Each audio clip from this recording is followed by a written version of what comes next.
ஜாய நமகா. தினமும் வைஷ்ணவம் இன்று 100வது நாள் கலியன் அனுபவத்திலே கடைசியாக இன்று நாம் அனுபவிக்கக்கூடியது பாண்டிய நாட்டு திவ்ய தேசத்திலே உருகி உருகி உருகி என் நெஞ்சே, நீ இங்கு இருந்து என்ன பயனை காணப் போகிறாய்? இங்கேயே இருந்து கொண்டு என் நெஞ்சு உருகுகின்றது, உருகுகின்றேனே அப்படின்னு நீ சொல்றதுனாலே உனக்கு என்ன பயன் வந்துவிட போகின்றது? பின்ன என்ன செய்ய வேண்டும் அப்படின்னு நெஞ்சு கேட்கின்றது. செல்வோம் வா, புல்லாணி எம்பெருமானை தொழுதும் எழுவோம் என்று நெஞ்சுக்கு சொல்றது போல நமக்கும் சொல்றார் ஆழ்வார். உருகி நெஞ்சே, நினைந்து இங்கு இருந்து என் தொழுதும் எழு, முருகு வண்டு உன் மலர்கைதையின் நீழலில் முன்னொரு நாள் பெருதுகாதன்மை என்னுள்ளம் எய்தப் பெரிந்தானிடம் பொருது முன்னீர் கரைக்கே மணி உந்து புல்லானியே. இங்கிருந்து உருகுவதனால் ஒரு பிரயோஜனமும் கிடையாது. வண்டுகள் நன்னாக தேன் உண்ணும்படியான பூக்கள், அந்த பூக்களை உடைத்ததான தாழை மலர்கள், தாழையினுடைய நிழலிலே முன்னொரு சமயத்திலே எம்பெருமான் நான் வருவேன்னு சொல்லி பிரிந்து போனான்.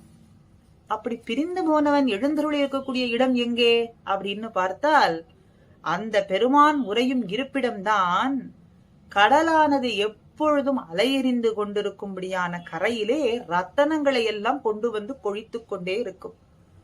கரையிலே ரத்தனங்கள் எப்பொழுதும் தள்ளும் இடமாய் இருக்கக்கூடிய புல்லானி என்கின்ற தேசம். திருப்புல்லானியை தொழுதும் எழுவோம், சென்று வணங்குவோம் வா. இங்கே உருகி இருப்பதனாலே ஒரு பிரயோஜனமும் கிடையாது. அங்கே எழுந்தருளி இருக்கும் எம்பெருமானை சென்று வணங்கினாலே நமக்கு பிரயோஜனம், அந்த தேசத்தை தொழுதாலே நமக்கு பிரயோஜனமாக இருக்கும் என்று சொல்றார்.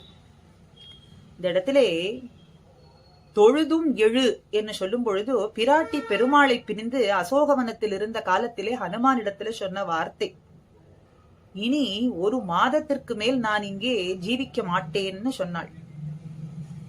அவள் சொன்னதை கேட்டு ராமன் சொன்னான், அவளாவது 1 மாத காலம் உயிர் தரித்திருப்பேன்னு சொன்னாள், நான் ஒரு க்ஷணப்பொழுதும் அவளை விட்டு தரிக்க மாட்டேன் என்று சொன்னாளாம்.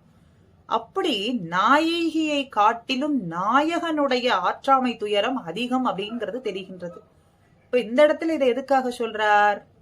பரகால நாயகி திருப்புல்லானி எழுந்தருளிருக்கும் எம்பெருமானை அடைவதை காட்டிலும், அந்த ஆத்தாமையை காட்டிலும் திருப்புல்லானி எம்பெருமானுக்கு பரகால நாயகியை பெற வேண்டும் என்கின்ற ஆற்றாமை விஞ்சி இருக்கின்றது அப்படிங்கறத காட்டுறார். ஆக அவனுடைய திருமேனியை கண்டாலே நம்முடைய உருக்கமும் சிந்தனையும் தீரும் என்பதைத்தான் இங்கே புல்லானியே தொழுதும் எழு. புல்லானியே தேசத்தை தொழுதாலே போரும், அதற்கு பின்னே தேசத்திலே எழுந்தருளி இருக்கும் எம்பெருமானை தொழுதாலே நம்முடைய உருக்கம், நம்முடைய சிந்தனை எல்லாம் தீர்ந்துவிடும். அவனை அடைந்தே விடுவோம் என்கின்ற அத்தியவசாயமும் நம்மிடத்திலே கிடைத்துவிடும். அப்படி அங்கு எழுந்தருளி இருக்கும் புல்லானி எம்பெருமான் நம்மை விட்டு, நாயகனானவன் தன்னுடைய ஜீவனத்துக்காக நாயகியை விட்டு பிரிந்து சென்று கடலிலே சென்று செல்வத்தை திரட்டுவதுங்கிறது வழக்கமாக இருந்து வந்தது வணிகத்திலே. அப்படியும் இங்கே அவசியம் இல்லை, நீ என்னை விட்டு பிரியவே அவசியமே கிடையாது. ஏனென்றால் இங்க இருக்கக்கூடிய அருகில் இருக்கக்கூடிய கடலானது எப்பொழுதும் ஐஸ்வர்யமான மணிகளையே கொண்டு வந்து கரையிலே கொழிக்கின்றது, தள்ளுகின்றது. அப்படிங்கறதுனாலே அந்த காரணத்துக்காகவும் பிரிந்து செல்ல வேண்டாம், எப்பொழுதும் சேர்ந்தே இருக்கலாம், உம்மோடு சேர்ந்து இருக்கலாம் அப்படின்னு சொல்லும்படியான புல்லானி தேசம். அதனாலே பொருது முன்னீர் கரைக்கே மணி உந்து புல்லானியே என்ற அந்த தேசத்தை தொழுதாலும், தேசத்திலே எழுந்தருளி இருக்கும் எம்பெருமானை தொழுதாலும் சிந்தனையும் உருக்கமும் நமக்கு எல்லாம் தீர்ந்துவிடும் என்னும் சொல்லி அடுத்ததிலே சொல்றார், அங்கு எழுந்தருளி இருக்கும் எம்பெருமான் பொய்யே சொன்னாலும் போரும், அதையே நான் ஏற்றுக்கொள்வேன். நீங்கள் எல்லோரும் பந்துக்களா இருக்கக்கூடியவர்கள் உண்மை உரைத்தாலும் அது எனக்கு பொய்யேதான். அங்கு எழுந்தருளி இருக்கும் எம்பெருமான் மெய்யனல்லன் பொய்யன்னு சொன்னாலும் அதுவே எனக்கு மெய்யாக இருக்குமே என்னும் சொல்றாள். வில்லால் இலங்கை மலங்கச் சரம் துறந்த வல்லாளன் பின்போன நெஞ்சம் வருமளவும் எல்லாரும் எந்தன்னை ஏசிடிலும் பேசிடிலும் புல்லாணி எம்பெருமான் பொய்கேட்டு இருந்தேனே. லங்காபுரியானது கலங்கி அழியும்படியாக சார்ங்கத்தாலேயே அம்புகளையே பொழிந்தான். சரவர்ஷம் அப்படின்னு. அப்படிப்பட்ட வல்லாளன் மகாவீரனான பெருமாள் பின்னரே போனது என் நெஞ்சு. என்னுடைய நெஞ்சு அவன் பின்னேயே போனது. மீண்டு வருகிறதே கிடையாது. வல்லாளன் பின் போன நெஞ்சு வருமளவும் மீண்டு வருகிற வரையில் எல்லோரும் என் தன்னை, எல்லாரும் தோழிமார்கள், தாய்மார்கள், எல்லோரும் அத்தனை பேரும் என்னை ஏசினாலும், பழித்து சொன்னாலும், கண்டித்து சொன்னாலும் ஒன்றுக்கும் மீளமாட்டேன். ஏன்னா புல்லாணி எம்பெருமான், திருப்புல்லாணி எம்பெருமானுடைய பொய்யுரைகளை கேட்டிருந்தேனே, நம்பியே தரித்துக் கொண்டிருக்கின்றேன் அப்படின்னு சொல்றாள். உத்தார் உறவினர்கள்லாம் வந்து சொல்றார்களாம், பெண் பிள்ளாய், நங்காய், பரகால நாயகியே, மெய் போலும் பொய் வல்லானவன் அவனுடைய வார்த்தையை கேட்டாயே, மெய் போல சொன்னி போனானே, இப்ப பொய்யாக ஆகிவிட்டதே, இனிமேலாகிலும் நாங்கள் சொல்லக்கூடிய வார்த்தையையே நீ கேள், அதுவே உனக்கு மெய்யான வார்த்தை, ஹிதத்தையே தரக்கூடியதான வார்த்தை என்று தாய், அங்கே இருக்கக்கூடிய அவளுடைய தாய் தோழிமார்கள் அத்தனை பேரும் சொல்ல, அவள் சொல்றாள், இனியாகிலும் எங்களுடைய வார்த்தையை கேட்க மாட்கிறீர் அப்படின்னு சொல்றீரே, அவன் பின்னே போயிருக்கிறது என்னுடைய நெஞ்சு, இப்பொழுது எப்படி கேட்கும்?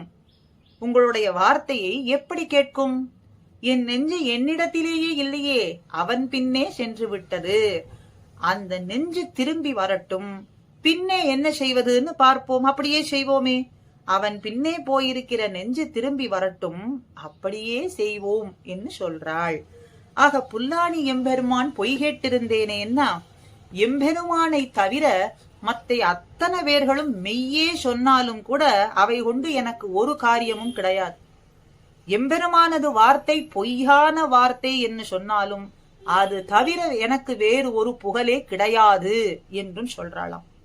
ராமாவதாரத்தில் மெய்யும் கிருஷ்ணாவதாரத்தில் பொய்யுமே நமக்கு தஞ்சம் அப்படின்னு பட்டர் அருளி செய்வதுண்டு. அதுபோல பொய்யாகிலும் மெய்தான். எம்பெருமான் பொய்யே சொன்னாலும் அதுவே எனக்கு மெய், அதில் ஒரு விசாரமும் எனக்கு கிடையாது.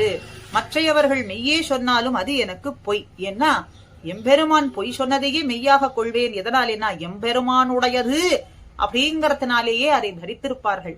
ஆசிரிதர்கள் எம்பெருமானுடையதுன்னு சொன்னாலே போரும், மற்ற எந்த ஒரு விசாரமும் அவர்களுக்கு இருக்காது.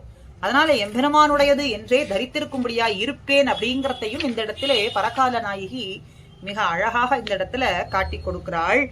ஆக எல்லாரும் இந்தனை ஏசிலும் பேசிடிலும் என்னதான் செய்தாலும் புல்லாணி எம்பெருமானினுடைய பொய்யே ஆகிலும் அந்த வார்த்தைகளை மாத்திரமே நான் கேட்டுக்கொண்டே இருப்பேன் அப்படின்னு சொல்றாள். மிக அழகான வார்த்தை. அந்தாதி பாசுரத்திலே மலையானை கோள்விடுத்து மாமுதலை கொன்ற கதையால் இதயங்கரையும் முதலாய புல்லாணி மாலே புறத்தோர் புகழிறப்பு வல்லாணி என் செவிக்கு மாறுன்னு காட்டுகின்றார். அதாவது முழுமுதற் கடவுள் ஆதி தேவனாய் விளங்கக்கூடிய திருப்புல்லாணி என்றும் திவ்ய தேசத்திலே நிலையாக வாழும் எம்பெருமானே, நீ மத யானை கோள்விடுத்தாய், கஜேந்திரன் என்னும் யானையினுடைய துயரத்தை தீர்த்தாய், மா முதலை கொன்றாய், அதனுடைய துயரத்தை முதலையினுடைய பிடியிலிருந்து விடுவித்து துயரத்தை தீர்த்தாய். அந்த பெரு முதலையை கொன்ற வரலாற்றை கேட்டு கதையால் இதயம் கரையும். உன்னுடைய அருளை எண்ணி எண்ணி என்னுடைய உள்ளமானது உருகுகின்றது.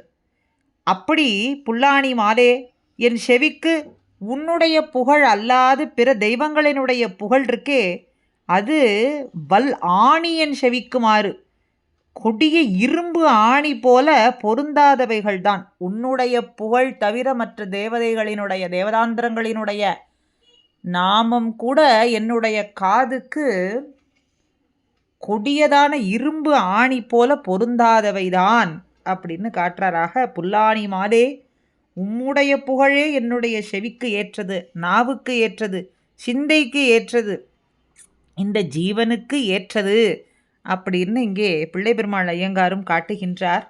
அப்படி ஆதி ஜெகநாதனாய் எம்பெருமான் சரணாகதி சாஸ்திரத்தை ராமாயணத்திலே ராமன் காட்ட, ராமனுக்கும் முன்னே இங்கே வந்து தோன்றிய எம்பெருமான் நமக்கு அருள்பாலிப்பதற்காக இன்றும் எழுந்தருளியிருக்கிறான். அவனுடைய திருவடிகளை பிரார்த்தித்து கொண்டு அடுத்த திவ்ய தேசமான திருத்தங்காவுக்கு அடுத்த பதிவிலே செல்லுவோம். ஸ்ரீமதே ராமானுஜாய நமஹா.